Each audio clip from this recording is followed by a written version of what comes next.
क्या हो अगर मैं कहूँ हमें ऋषि मुनियों के बारे में 1% भी नहीं पता, और क्या हो अगर मैं कहूँ ये जो पूरे संसार का मैनेजमेंट है ये भगवान विष्णु की गाइडेंस में ब्रह्मा जी द्वारा और उनकी गाइडेंस में ऋषि द्वारा ही चलाया जाता है। ऋषि एक पोजीशन है जो जन्म से नहीं तपस्या से मिलती है, जैसे कि आज के युग के एमएलए, एमपी, पीएम, प्रेसिडेंट या फिर किसी कंपनी में सीईओ, एमडी वगैरह वगैरह। तो जरूरी नहीं है कि पुरुष ही ऋषि बनेंगे, स्त्रियां भी ऋषि बन सकती हैं। और ऋग्वेद में ऐसी 27 स्त्रियों का वर्णन आता है जिन्होंने तपस्या करके ये स्थान हासिल किया। अब क्योंकि हमारा केंद्र सप्तऋषि है तो आगे हम सप्तऋषियों के बारे में जानेंगे। और एक कल्प मतलब होता है ब्रह्मा जी के 12 घंटे का दिन या रात, जिसकी कुल आयु होती है 432 करोड़ साल। 71 महायुग यानी एक मनवंतर जो होता है लगभग 30 करोड़ 67,20,000 साल, जो होती है सप्तऋषि की कुल आयु। और आज भी भारतीय संस्कृति के अनुसार विवाह के दौरान फेरों के समय वर और वधू को ब्रह्मर्षि वशिष्ठ और अरुंधति का आशीर्वाद दिलाया जाता है। तो ये था एपिसोड 1 का रिकैप। आज हम जानेंगे कि सप्तऋषि संसार में कैसे अपॉइंट होते हैं, संसार में वह क्या काम करते हैं, भगवान शिव का सप्तऋषि से संबंध और हमारे गोत्र से सप्तऋषि का क्या लिंक है। तो आज का कार्यक्रम आरंभ करते हैं।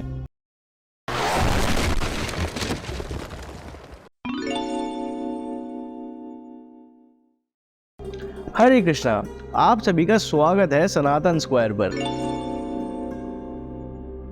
विविध पुराणों के अनुसार, खासकर विष्णु पुराण के मुताबिक, हर मनवंतर में सप्तऋषि का एक नया सेट अपॉइंट होता है। मतलब हर नए मनवंतर में नए सप्तऋषि अपॉइंट होते हैं और उसी मनवंतर के अंत में दूसरे नए सप्तऋषि पुराने सप्तऋषियों की पदवी संभाल लेते हैं, बिल्कुल पार्लियामेंट में कैबिनेट मिनिस्टर्स की तरह, जो हर 5 साल में बदलते हैं। और अगर क्रक्स देखा जाए तो सप्तऋषि भी एक पोजीशन ही है जैसे कंपनी में मैनेजर्स। और अगर हम अभी की बात करें तो हम जिस मनवंतर में है उसका नाम है वैवस्वत मनवंतर, और इसके सप्तऋषि हैं ये वशिष्ठ, कश्यप, अत्रि, यमादग्नि, गौतम, विश्वामित्र, भारद्वाज। और पिछले 6 मनवंतर में कौन सप्तऋषि रह चुके हैं और अगले आने वाले 7 मनवंतरों में कौन नए सप्तऋषि अपॉइंट होंगे, उसकी लिस्ट चेक करें जो कि नीचे डिस्क्रिप्शन बॉक्स में दे रखी है। 15,000 साल से भी पहले की बात है। भगवान शिव योगी के रूप में हिमालय के ऊपरी इलाके में प्रकट हुए। कोई नहीं जानता था वह कहाँ से आए। तभी ऋषियों की श्रेणी में श्रेष्ठ सप्तऋषि वहां पहुंचे और उन्होंने उन योगी को तपस्या में एकदम स्थिर पाया। उन्होंने उनकी आंखें खुलने का इंतजार किया, लेकिन उन योगी ने आंखें नहीं खोली। ये 7 लोग समझ गए कि इस मुद्रा में इतने स्थिर बैठे रहना अपने आप में एक चमत्कार है, और ये तभी पॉसिबल है जब कोई भौतिक प्रकृति से परे चला जाए। वो लोग भी योगी के इंतजार में स्थिर बैठे रहे। महीने साल में बदल गए और साल दशकों में, और ये सिलसिला 84 साल तक चलता रहा। उसके बाद जब शिवा ने आंखें खोली तब उन 7 ऋषियों को दमकता हुआ पाया। तब शिव इनकी तपस्या से प्रसन्न हुए और इन्हें योग और ध्यान के गुप्त ज्ञान का आशीर्वाद दिया। तब से शिव आदि योगी या आदि गुरु के नाम से जाने जाने लगे। ऋषि और गोत्र। आज भी आपने भारत में अक्सर लोगों से ये कहते ही सुना होगा कि हम भारद्वाज मुनि के वंशज हैं, हम कश्यप मुनि के वंशज हैं, और ऐसे ही भृगु, वशिष्ठ, अत्रि और अन्यों का भी वर्णन आता है।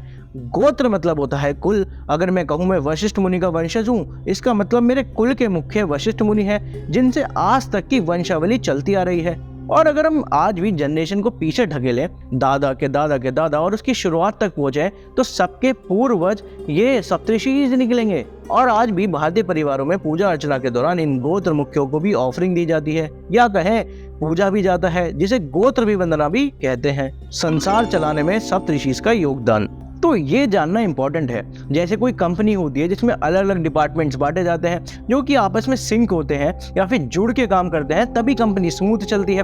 वही सीन ब्रह्मांड के केस में भी है। ब्रह्मांड भी अलग अलग डिपार्टमेंट्स में बांटा जाता है, जैसे अग्निदेव, वायुदेव, इंद्रदेव, समुद्रदेव। इनके भी ऊपर आते हैं ये सप्तऋषि जो इन देवों को नियुक्त करते हैं, या कहें ये देवता, असुर, जीव जंतु, पेड़ पौधे, पहाड़, यहाँ तक कि आप और मैं, इनकी उत्पत्ति का कोई सोर्स है तो ये ऋषि ही है, या कहें सब जीव जंतु इन्हीं की संतानें हैं। हाँ, सही सुना आपने। ऐसा माना जाता है कि दुनिया को संतुलित और नियंत्रण में रखने के लिए ये ऋषि ब्रह्मांड के विभिन्न हिस्सों में निवास करते हैं, जैसे कि ईस्टर्न रीजन में कौशिका, गर्ग्या आदि, साउथ रीजन में अगस्त्य, सुमुख, विमुख आदि, वेस्ट में कवश, नरसंघू, धौम्या और नॉर्थ में वशिष्ठ, कश्यप, अत्रि, गौतम आदि, जो कि इस मनवंतर के सप्तऋषि भी हैं। और किन ऋषियों से संसार में किस जीव जंतु की उत्पत्ति हुई वो हम इस सीरीज की अगली वीडियोस में कवर करेंगे। ये सप्तऋषि जितने महान है कि परम पुरुषोत्तम भगवान श्री कृष्ण स्वयं को इन सप्तऋषि या योगियों से रिलेट करते हैं। जैसे कि श्लोक संख्या 10.25-267 में वे कहते हैं, ऋषियों में श्रेष्ठ मैं भृगु हूँ, दिव्य दृष्टाओं में मैं नारद हूँ और मैं ही व्यास भी हूँ। इसका मतलब ये ऋषि श्रेष्ठ तो है ही, साथ में ये भगवान के मैनेजमेंट का भी पार्ट है, जिसकी पुष्टि भगवान स्वयं करते हैं और हमारी तरह ये भी भगवान का ही अंश है। बृहद्र नायका उपनिषद श्लोक संख्या 2.2.4 में हमारी इंद्रियों को इन 7 ऋषियों से कंपेयर किया है। सीधे और उल्टे कान है गौतम और भारद्वाज, सीधी और उल्टी आंखें विश्वामित्र और यमदग्नि, नाक के सीधे और उल्टे छेदे वशिष्ठ और कश्यप और जुबान है अत्रि। मतलब इन इंद्रियों को भी हमें इन सप्तऋषियों के समान तपस्या में रखना चाहिए। क्या देखें, क्या खाएं, क्या सुने, क्या स्मेल करें, ये इंद्रिय नियंत्रण करने से ही हम इन ऋषियों की तरह जीवन मृत्यु के चक्र से छुटकारा पा सकते हैं। और इसका चयन सरल है, भगवान को देखें, भगवान के बारे में सुने, भगवान के ऑफर्ड फूलों को सूंघें और भगवान को ऑफर करा हुआ ही प्रसाद पाएं। तो ये तो स्पष्ट हो गया कि मनुष्य शरीर अद्भुत है, इसकी कोई सीमा नहीं है। चाहे तो खाना पीना, सोना, जगना, संभोग करना, बच्चे पैदा करके इस कीमती मनुष्य शरीर को जानवर के स्तर पर ढोते रहे, या फिर अध्यात्म का ज्ञान लेके, भगवान का ज्ञान लेके इस जन्म मृत्यु के चक्र से मुक्त होकर वापस भगवान के धाम चले जाएं। तो ये था सप्तऋषियों से जुड़ा इंट्रोडक्शन। आगे आने वाले हफ्तों में हम एक एक सप्तऋषि के बारे में विस्तार से चर्चा करेंगे और पर्दा उठाएंगे उनके रहस्यमयी जीवन से। आशा करता हूँ ये वीडियो आपको पसंद आया होगा। ऐसी और वीडियोस देखने के लिए हमारे चैनल सनातन स्क्वायर को सब्सक्राइब करें। वीडियो अच्छा लगे तो लाइक करें। मिलते हैं अगली वीडियो में। हरे कृष्णा।